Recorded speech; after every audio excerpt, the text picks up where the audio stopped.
So I'm telling Google that I've set up my targeting, for the time being. Bid. If your ads don't get any impression, that means your bid is too low. And this question is asked many times that, oh, what should be my bid or the starting bid?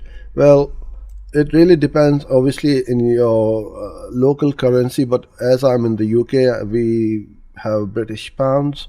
So I'm going to keep it at 10p.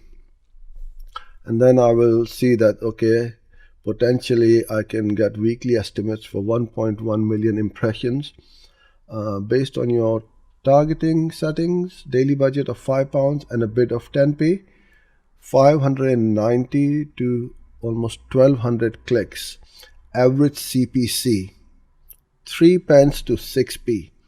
You cannot get this anywhere else. It is so low.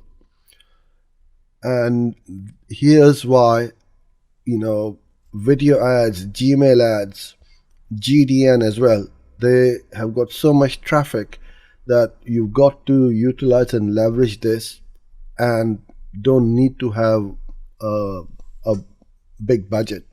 So I'm good with that. Okay. And then we go on to creating our ads.